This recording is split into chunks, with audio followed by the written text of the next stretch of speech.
নমস্কার, Binoy Ghosh. Welcome to my educational channel. আজকে market বেশ ভালোই আছে। সকাল থেকে নিফটি পজিটিভ চলছে 100 পয়েন্টের উপরে, এবং ব্যাংক নিফটিও 500 পয়েন্টের উপরে এখন চলছে। গতকাল মার্কেট পড়ার পর সবারই ভয় লেগে গেছিলো যে মার্কেটে কি হলো, কত পড়বে। এবং গতকাল মার্কেট পড়ার পর আমার কাছে অসংখ্য ফোন এসেছিল যে মার্কেট কি স্যার এভাবে পড়তেই থাকবে, কতদিন পড়বে, কোথায় গিয়ে থামবে। কিন্তু দেখুন, মার্কেট যখন স্বভাবতই বাড়তে থাকে, কন্টিনিউ যখন বাড়ে, তখন কিন্তু কেউ ফোন করে জিজ্ঞাসা করে না যে মার্কেট এত বাড়ছে কেন। তো দেখুন, মার্কেট তো সে তার নিয়ম মেনেই চলবে। এই নয় যে মার্কেট কন্টিনিউ বাড়বে বা কন্টিনিউ পড়বে। মার্কেটের একটা জিগজ্যাগ থাকবেই, কখনো একটু বেশি পড়বে বা কখনো একটু কম পড়বে। এটাই কিন্তু আমাদের মার্কেটের নিয়ম। কিন্তু তাতে করে ঘাবড়ানোর খুব একটা কিছু ব্যাপার না। দেখুন, নিফটির কথা যদি আমরা বলি, নিফটি 22,126 এরকম জায়গায় একটা হাই মেরে এসেছিল। এখন সেখানে 21,700 ঘরে চলছে। তো নিফটি যে খুব বেশি পড়েছে তা নয়, 1.5-2% মাত্র নিফটি পড়েছে, 300-350 পয়েন্টের মতো। ব্যাংক নিফটি অনেকটা পড়ে গেছে। ব্যাংক নিফটির হাই ছিল 48,636, সেখান থেকে এখন 45,500-600-র মধ্যে এই রেঞ্জে ঘোরাফেরা করছে। সেখানে ব্যাংক নিফটি প্রায় 600 পয়েন্ট পড়ে গেছে। তো এটা ব্যাংক নিফটি বললাম। এবার দেখুন, মার্কেটে এফআইআই একটু ধীর গতিতে হলেও, খুবই ধীর গতিতে, খুব মন্থন গতিতে চলছে। গতকাল এফআইআই 126 কোটি বাই করেছে, এবং তার আগের দিন 141 কোটি বাই করেছে। তার আগের দিনগুলি যদি দেখেন, এফআইআই কিন্তু প্রায় 5,000 কোটি সেল করেছে ফেব্রুয়ারি 8 তারিখে, এবং 7 তারিখে 1,691 কোটি টাকা সেল করেছে। তো এফআইআই কিনছে ধীরে ধীরে, এবং আস্তে আস্তে সেই ব্ল্যাক জায়গা থেকে, রেড জায়গা থেকে ধীরে ধীরে একটু গ্রিনের দিকে আসছে। তো আলটিমেটলি মার্কেট কিন্তু তার গতি ধরেই চলবে, বাড়বে কমবে। এখন প্রত্যেকের মনে প্রশ্ন জাগছে, পিএসইউ স্টকগুলি যে এত পড়ে যাচ্ছে, তাহলে কি হবে? এটা কি কখনো ভেবে দেখেছেন যে পিএসইউ স্টকগুলি কিভাবে বেড়েছে? এবং যখন বেড়েছে, আইআরএফসির কথা ভাবুন, আরভিএনএলের কথা ভাবুন। আপনারা দেখে থাকবেন যদি আমার ভিডিওগুলি ফলো করেন, আমি কন্টিনিউ বলে গেছি পিএসইউ সেক্টর একদম ওভারবট, এক্সট্রিমলি ওভারবট পজিশনে আছে। প্রত্যেকেই প্রফিট বুক করুন। আমি লাস্ট 3টে ভিডিও যদি দেখেন, প্রত্যেক ভিডিওতে বলেছি পিএসইউ স্টক ওভারবটে আছে। তো সেরকম জায়গা থেকে পড়েছে, এটা পড়াটা নর্মাল ব্যাপার। যেমনভাবে বেড়েছে সেইভাবে কিন্তু পড়ছে না। আজকে আমি দুটি স্টক আপনাদের সামনে বলবো, পিএসই সেক্টরেই বিলংস করে। সেই দুটি স্টক কিন্তু দারুণভাবে পারফর্ম করতে চলেছে। তার আগে আপনাদের যেটা বলবো, পিএসসি সেক্টরের মধ্যে আরভিএনএল নিশ্চয়ই আপনারা দেখেছেন যে আজকেই আরভিএনএল কত মেকআপ করে দিয়েছে। আজকেই আরভিএনএল 8-9% মেকআপ করে দিয়েছে। দেখুন, একদিনেই 8-9% মেকআপ করে দিয়েছে। IRFC, Indian railway finance corporation, আজকেই 16-17% মেকআপ করে দিয়েছে। তো পিএসইউ সেক্টরের এই রেলওয়ে স্টক যেমনভাবে পড়েছে, আজকে এই দুটি স্টক, ইরকনও বেড়েছে, রেলটেলও বেড়েছে, রেলওয়ে স্টক সবই বেড়েছে। যে গতিতে বেড়েছিল সেই গতিতে কিন্তু পড়েনি। আপনারা লক্ষ্য করবেন, অ্যাভারেজ দেখবেন, পার্সেন্টেজ অফ ফলিং দেখবেন, তাহলেই কিন্তু বুঝতে পারবেন। তো আলটিমেটলি আমাদের মনে রাখতে হবে, ওভারবট পজিশনে গেলেই কিন্তু আমাদের সেল করা উচিত। সবাই ভাবে আরও বাড়বে, আরও বাড়বে, কিন্তু এই রেঞ্জটাকে আপনাদের জানতে হবে, কোথায় ওভারসোল্ড পজিশন এবং কোথায় ওভারবট পজিশন। ওভারবটে আমাদের বিক্রি করতে হবে, সে যে স্টকই হোক, তাকে পড়তেই হবে। এটা বাঁধা ধরা নিয়ম আমাদের স্টক মার্কেটের। আর ওভারসোল্ড হলে তাকে বাড়তেই হবে। তার কারণ, ওভারবট হওয়ার কারণ কি? সেই স্টকটিকে বাড়াতে বাড়াতে বাড়াতে বাড়াতে ইনভেস্টাররা একটা চূড়ান্ত জায়গায় নিয়ে গেছে। সেই চূড়ান্ত জায়গা থেকে কিন্তু যারা নিয়ে গেছে তারাই আবার উপরে বেচতে বেচতে বেচতে নিচে নিয়ে আসবে। অতএব ওভারবট ঠিক কোন জায়গাটি হলো সেটা আপনাদের শিখতে হবে, জানতে হবে, বুঝতে হবে। সিমিলারলি যখনই একটা স্টক আবার ওভারসোল্ড পজিশনে চলে আসে তখন আবার কিন্তু যারা ওভারসোল্ডে নিয়ে এসছে তারাই আবার নিচে থেকে ধীরে ধীরে কিনতে কিনতে কিনতে কিনতে উপরে নিয়ে যাবে, আবার প্রফিট বুক করবে। এটা হচ্ছে character of our share market. তো মার্কেট বাড়বে কমবে আমাদের তার মধ্যেই কিন্তু কাজ করে এগিয়ে যেতে হবে, আমাদের বসে থাকলে হবে না। আর কতগুলি জিনিস যদি আমরা ফলো করি, ডিসিপ্লিন ট্রেডার যদি হয়, ঠিক তারা প্রফিটও ঠিক টাইমে বুক করবে, আবার ঠিক টাইমে আবার সেই স্টকগুলিকে আবার ধরবে। এরকম দুটি স্টক আমি পিএসইউর থেকে আজকে আপনাদের শেয়ার করব, যে দুটি স্টক 22% একটি পড়ে গেছে এবং এটি 24% পড়ে গেছে। এবং দেখেছেন আজকে কিভাবে আরএফসি, আরভিএনএল এই স্টকগুলি একদিনে কিভাবে 10% 15% মেকআপ করে দিচ্ছে। সিমিলারলি ওই স্টকগুলিও কিন্তু এখন একটা কেনার সময় এসেছে, এখন না কিনলে কিন্তু পরবর্তীকালে কেনার সুযোগ পাবেন না, আপার সার্কিট মারতে মারতে উপরে যাবে, তখন আমাদের পস্তাতে হবে। আর কয়েকটি নিউজ আমি আপনাদের সঙ্গে শেয়ার করছি। আগামী 18 ফেব্রুয়ারি সানডে আমাদের একটি সেমিনার আছে।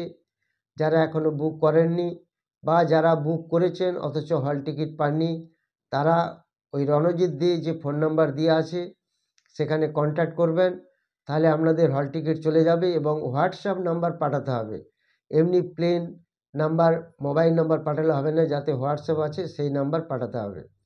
আর যারা 3 মার্চ অফলাইন ব্যাচে ক্লাস করতে চান সানডে 10টা থেকে 1টা, তারা যোগাযোগ করবেন। এবং যারা 25 ফেব্রুয়ারি অনলাইন ব্যাচে ক্লাস করতে চান সানডে রাত্রিবেলা 8টা থেকে 10টা, তারাও যোগাযোগ করবেন। এছাড়া যারা সুইং ট্রেডিং চ্যানেলে আসতে চান, যেমন সকালে আমি একটি শেয়ার বলে দিয়েছিলাম, সেই শেয়ারটি একটু আগেই দেখলাম 12 টাকা বেড়ে গেছে। তো সেই অ্যাডভান্টেজটা যারা নিতে চান তারা ফোন করবেন, যোগাযোগ করবেন, ফোন নাম্বার দেওয়া আছে।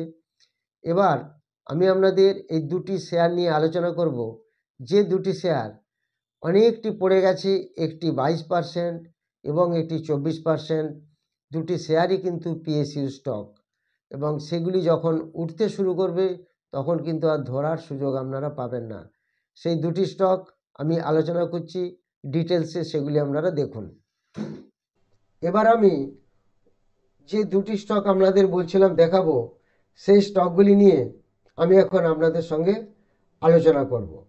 তার আগে দেখুন এই যে চারটি খোলা আছে, ফেব্রুয়ারি 12 তারিখে এফআইআই বাই করেছে 126, 9 তারিখে 141, 8 তারিখে সেল করেছে 4933, 7 তারিখে সেল করেছে 1691 কোটি। ধীরে ধীরে একটু একটু করে এফআইআই বাই ঢুকছে, খুব সামান্য পরিমাণ হলেও। এরপরে দেখুন নিফটি চার্টটি দেখুন, নিফটি আজকে ধীরে ধীরে বেশ আজকে উপর দিকে যাচ্ছে, এখন 127 পয়েন্টের মতো পজিটিভ আছে।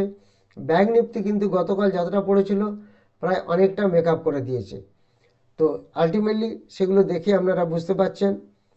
এবার আমি আপনাদের চার্টগুলি দেখাবো, যে এক একটি চার্ট প্রথমে দেখায়। আমি যে শেয়ারটি আপনাদের দেখাচ্ছি সেই শেয়ারটি আজকে কি পজিশন আছে সেটা আমি আপনাদের দেখাই। এই শেয়ারটি দেখুন কন্টিনিউ লাস্ট 3 ডেজ সেলিং ফ্রিজে আছে, অর্থাৎ লোয়ার সার্কিট। এই শেয়ারটি দেখেই বুঝতে পারছেন এখন চলছে 170 টাকা 65 পয়সা। তো 170 টাকা 65 পয়সা এটা সেলিং ফ্রিজে আছে, এবং এই স্টকটির নাম আপনারা নিশ্চয়ই দেখতে পাচ্ছেন। আচ্ছা, কন্টিনিউয়াস লাস্ট 3 ডেজ, তার আগেও রেড ক্যান্ডেল, একদম লোয়ার সার্কিটেই ছিল, তার আগের দিনও রেড ক্যান্ডেল, অর্থাৎ 5 দিন পরপর টানা স্টকটি পড়ছে।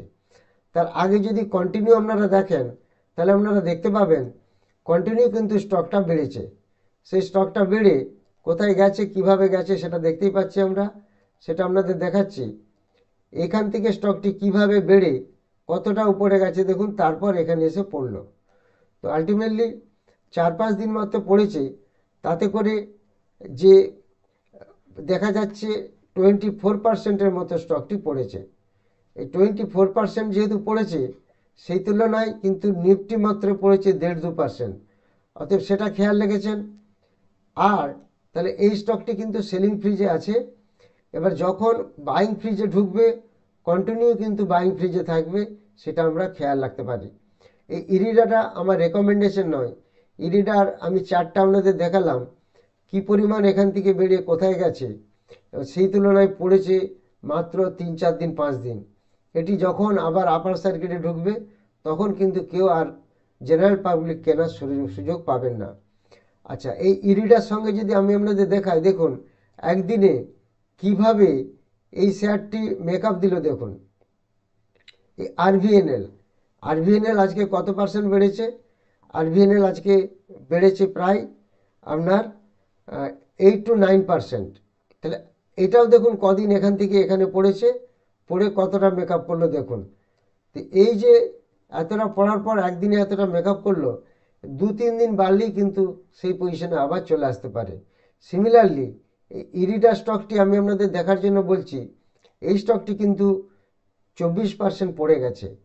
এই স্টকটা লোয়ার সার্কিটে চলছে, সেটা আমি আপনাদের একটা ভিউ দিলাম। আপনারা এই শেয়ারটিকে ইরিডার দিকে লক্ষ্য রাখুন।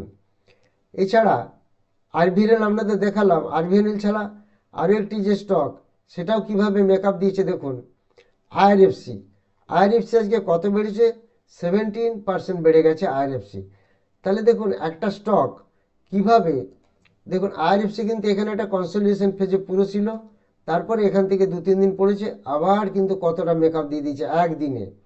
17% মেকআপ দিয়ে মানে একদিনে চারটিখানি কথা না।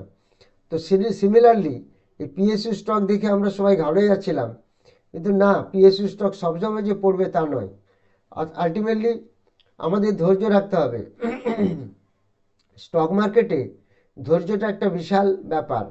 যখনই 2-3 দিন মার্কেট পড়ে যায়, তখন আমরা ভাবতে শুরু করি যা স্টক মার্কেট বোধহয় পড়ে গেল, কি হবে। অ্যাকচুয়ালি তা নয়। এগুলি এই প্রেজেন্স ব্যাপারটা একটা খুব মস্ত বড় ব্যাপার। সাধারণ বিনিয়োগকারীদের প্রেজেন্স থাকে না বলে আমরা অনেক বিপদে পড়ি। আপনাদের নিশ্চয়ই মনে আছে সেই লেম্যান ব্রাদার্স 2008 সালে মার্কেট কিভাবে পড়ে গেল, আর 6 মাসের মধ্যে মার্কেটকে কিভাবে তুলে দিল। যারা শেয়ার লসে বিক্রি করে বসেছিল, তারা আর ধরতেই পারলো না, কন্টিনিউ বেড়ে গেল। কন্টিনিউ বেড়ে যাওয়ার ফলে কি হলো, তারা ধরতে পারলো না, তাদেরকে পস্তাতে হলো। এবং যেভাবে পড়েছিল ঠিক সেইভাবেই আবার মেকআপ করে দিয়েছিল। তো আলটিমেটলি এটা আপনারা খেয়াল রাখবেন যে মার্কেট পড়ে গেল মানে সে বাড়বে না তা নয়, মার্কেটের ধর্ম এটা। অতএব এটা আমাদের খেয়াল রাখতে হবে। আমি আইআরএফসি আরভিএনএল কেন দেখালাম, এই স্টকগুলি যেমন পড়েছে আবার তেমন বাড়ছে। তো আলটিমেটলি আমি একটি শেয়ার বললাম, আপনাদের ইরিডা, এটা আপনারা ফলো করুন। এর সাথে আমি আরেকটি স্টক আপনাদের দেখাচ্ছি, সেটিও এখন সেলিং সার্কিটে মানে লোয়ার সার্কিটে চলছে, সেলিং ফ্রিজ চলছে। এটাও ঠিক কন্টিনিউ 4 দিন সেলিং ফ্রিজে আছে। এই স্টকটি দেখেই বুঝতে পারছেন। আইএফসিআই মাত্র 55 টাকা দাম। এই আইএফসিআই কিভাবে বেড়েছিল, আইএফসিআই কি সুন্দরভাবে এখান থেকে বেড়ে কিভাবে কতটা বেড়েছে দেখুন। পড়ার সাইডটা যদি আমরা দেখি, মাত্র 4 দিন পড়েছে। এটিও কিন্তু লোয়ার সার্কিটে চলছে। এই স্টকটিও আপনারা খেয়াল রাখুন। এগুলি আমার কোনোটাই রেকমেন্ডেশন নয়, এটা আপনারা আপনাদের অ্যাডভাইসারের সঙ্গে কনসাল্ট করে কিনতে পারেন। আমি আপনাদের কেনার জন্য বলছি না, এটা আমি একটা ওভারভিউ দিলাম। এবং আমি যেটা প্রায় দিই এবং প্রত্যেকটি জিনিসই কাজে লাগে আপনারা দেখেছেন। সেই আইএফসিআই আপনাদের বললাম, এটা যেহেতু কন্টিনিউ লোয়ার সার্কিটে আছে, 2-1 দিনের মধ্যে এই স্টকটি দেখবেন আবার হয়তো রিবাউন্স হতে পারে। সেই সময় কিন্তু কেউ হয়তো আমরা ধরার সুযোগ পাবো না। অতএব ধীরে ধীরে এই স্টকটির দিকে নজর রাখি। এই স্টকটিও কিন্তু আগামী দিনে আশা করা যায় আবার একটা ভালো ইমপ্রুভমেন্ট আসবে। তো এই দুটি স্টককে আমরা বেশি করে নজর রাখবো। যারা আমার চ্যানেলটি নতুন দেখছেন, তারা অবশ্যই সাবস্ক্রাইব করুন, লাইক করুন এবং সবার মধ্যে শেয়ার করুন। যারা 25শে ফেব্রুয়ারি অনলাইন ব্যাচে ক্লাস করতে চান, তারা যোগাযোগ করবেন, ফোন নম্বর দেওয়া আছে। আর যারা 3 মার্চ সানডে সকাল 10টা থেকে 1টা এই ব্যাচে ক্লাস করতে চান, তারাও যোগাযোগ করবেন। 25 তারিখ হচ্ছে অনলাইন ব্যাচ এবং 3 মার্চ হচ্ছে offline face to face physically class করা। যারা 18 ফেব্রুয়ারি সেমিনারে আসবেন, তারা যারা এখনও বুক করেননি তারা দেখে নেবেন, টিকিট বুক করে নেবেন, নাম্বার দেওয়া আছে। আর যারা টেলিগ্রাম চ্যানেলে আসতে চান, যেটা আমার প্রাইভেট টেলিগ্রাম চ্যানেল, মনে রাখবেন 3টি ফ্রড চ্যানেল আছে বিনয় ঘোষের নামে। অতএব কখনোই টাকা পাঠাতে গেলে ওই ফেক চ্যানেলগুলিতে কখনোই আপনারা কখনোই টাকা পাঠাবেন না। তার আগে ওদের কোনো ফোন নাম্বার নেই, কিচ্ছু নেই। আমাদের যেমন হোয়াটসঅ্যাপ নাম্বার আছে, ফোন আছে, অফিস আছে, লোকেশন আছে, গুগল ম্যাপে এভরিথিংস ইউ উইল গেট, ইউটিউবে সমস্ত কিছু পেয়ে যাবেন। অতএব যারা টেলিগ্রাম চ্যানেলে আসতে চান তারা যোগাযোগ করবেন, ফোন নাম্বার দেওয়া আছে। Thank you very much for watching my video.